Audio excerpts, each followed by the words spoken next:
What is up, everybody? It's Piracy here today, and we're gonna talk about this new outrage that is coming from these single-player games hitting PC. PC players are fuming until dawn. God of War Ragnarok appeared to require PSN logins. Now, this controversy happened with the Helldivers 2 situation, where that game was pretty much on Steam for a few months. Then a few months later, Sony said, "Hey, we need you to make a PSN account or sign up with your PSN account to continue playing this game." It caused a lot of massive outrage. People were boycotting. People were getting refunds. A whole crap storm happened on the internet. So it seems now the same thing is happening again, and it's weird because they're requiring these PSN account for single player games. My stance on this before was that, this isn't going to phase a lot of people who are complaining about this.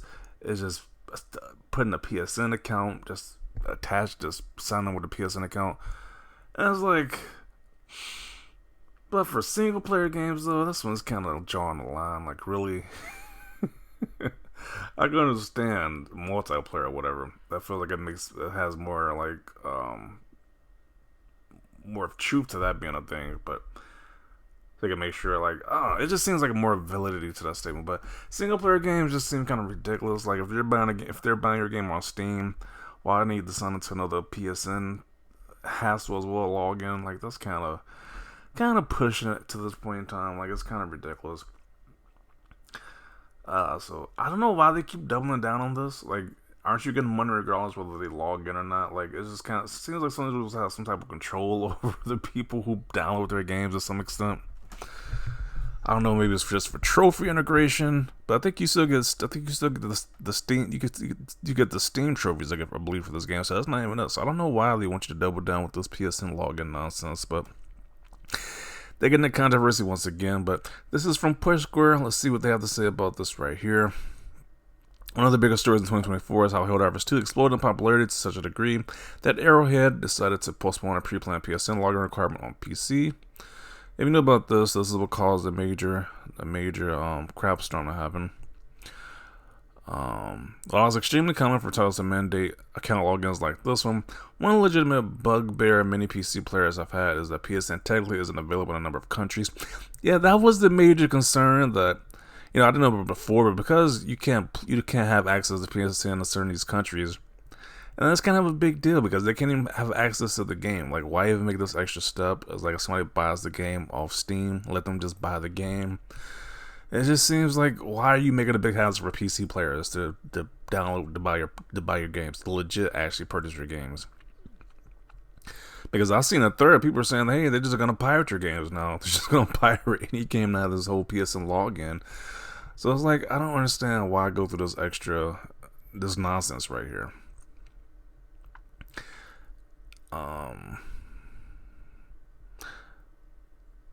This resulted in Helldivers 2 being removed from sale in select unsupported regions on Steam, poured more salt on the wounds for fuming fans. Then God of Ragnarok and Until Dawn appear to require PSN logins as well, and they're both single player games. To say the same thing might be happening to Concord too, but I don't know. It's just very weird for Sony to be doing this nonsense. It's just bizarre. Literally a non-issue that was hugely overblown cause of the Helldivers situation. It's tough crap. EA, Steam, Microsoft, Xbox, Epic, Google, Amazon, Netflix, Disney all do it. I mean, I guess. I don't know. I'm in America, so I'm not really fazed by any of this nonsense. If I did want to play a game on PC, I could just do that. Just attach it to my PSN. It's not that big of a deal for me, to be honest. So I can't act like I'm extremely outraged about this, but I do feel for the people who live in different countries. I was like, if you gotta have a PSN account, you won't be able to play this game. So for certain countries that does not PSN does not support it. So I can see why they'll be angry about this, but it just seems like it's just an extra hassle for no reason. So I don't know. Because again, I can't really be too outraged. I'm in America. I'm not affected by it, so it is what it is. Well, let's see what we got to say about this. The cracked version will now require a PSN account. And this is somebody responding to somebody saying, "Go ahead and boycott again. LMAO, you're not boycotting crap this time. So this, I'm assuming this is a Sony fan wrote it in. I don't know.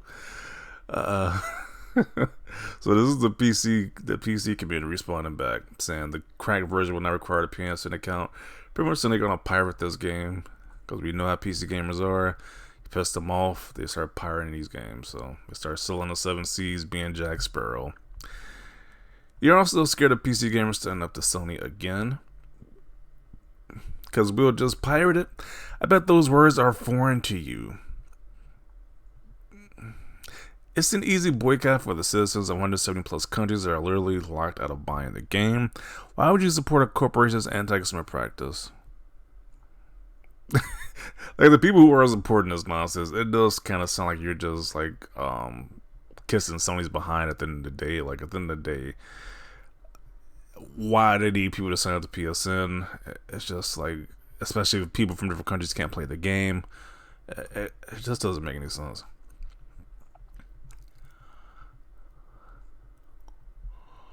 I know a version of that won't, as he has a picture of Jack Sparrow.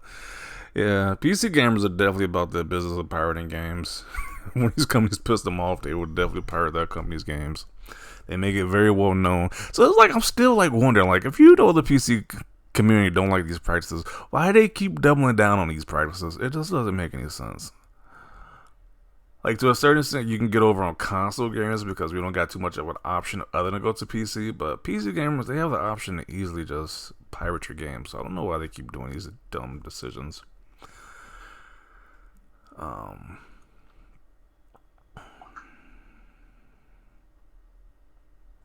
God of War isn't worth boycotting. Okay, that's an interesting take. Boycotting be it by default since it's not available in my country.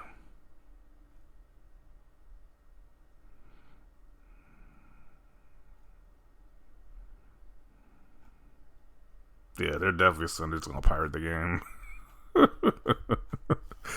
I guess those Steam numbers, we get the numbers for those Steam results will show if people actually support the game or not, because a lot of people are saying they're just gonna boycott it. So I don't know, maybe big L for Sony. Only time will tell. But yeah, it's just baffling. Like, why they're requiring a login for these single player games? Like, it's just whatever. I'm gonna include it right here. I think Sony is making major missteps especially with them trying to be very friendly with the PC community. This is not the right direction by doing that. It's like, you want the PC gamers to buy your games, but you require them to do these logins, which is like, you saw the backlash you got before, so I don't know why they keep wanting to do this again, but whatever. This is their prerogative. I'm just reporting on what I see, but definitely want to see your thoughts down below. Leave a like if you like this video. As always, thanks for watching, and peace.